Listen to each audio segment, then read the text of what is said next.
Hello and welcome back to, as they say in bingo, Legs 11, Lesson 11, looking at research methods in context, the question that will appear as Man Alive, question number 5 on paper 1. Remember, for methods in context, the examiner will ask you to apply your knowledge of the method to a particular issue in education.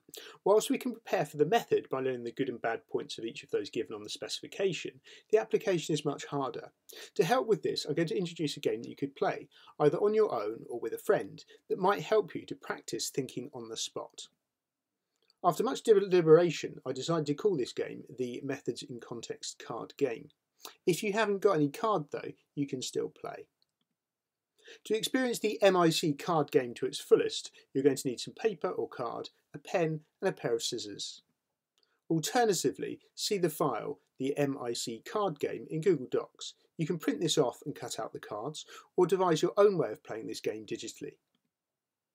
On one piece of paper, write down all of these research methods or variations and then cut them out so that you have one of these methods per card.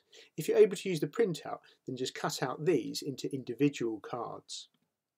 Now, put all of your research methods cards into one single pile of cards, face down, such as this. You might want to shuffle them a bit like this.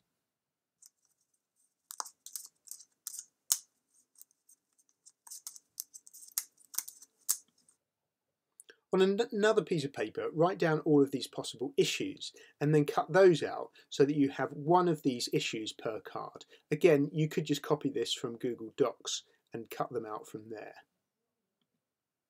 As you did with the methods, shuffle the issues and put the issues into a separate pile. You should now have two separate piles of cards in front of you. Take one card from your first pile. This will be your method. For example, I've drawn non-participant observation. Then, from the issue pile, pick up one card. For example here, I've drawn the way in which classroom interaction reinforces traditional gender identities. If you have an unrealistic combination here, then draw another method or issue. But for this example, this works and could be a question. I now want you to think about what's good and bad about this particular method for this particular issue. You could write these up as separate cards or again use the document provided, but you should be now having a third pile of individual separate cards. This time, this is what we're referring to as the question card pile. Going back to your issue method combo, we've got non-partisan observation and we've got the way in which classroom interaction reinforces traditional gender identities. Now we're going to ask a question about this issue method combo from the question pile. For example, for this issue method combo, ask the question, will time be an issue? In this case, you'd probably say, yeah, it probably would be, because you'd need to do a lot of observations to build up a clear picture of how the classroom interaction reinforces traditional gender identities. And this game would carry on, going through each of the different questions for the issue method combo. Like this, note I'm using a different question card, but still looking at the same combo. And so on. Note the new question. The idea is that for the issue method combo, you go through and answer all of these questions.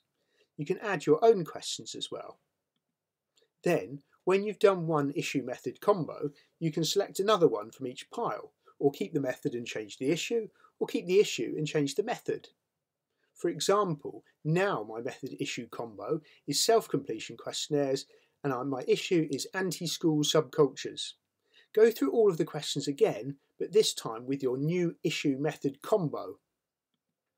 Remember, each time you're picking a new method from your first pile and a new issue from your second pile. Focus on that method and that issue as your new combo, assuming it's realistic, of course.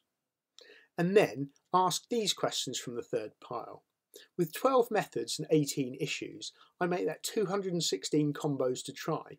You probably won't find that they're all realistic anyway, but you never know, you might spot the combo that appears in your final exam. But please remember, whilst we know where the method will come from, what we don't know is the exact issue. I've just gone on past papers and textbooks here. Happy practicing.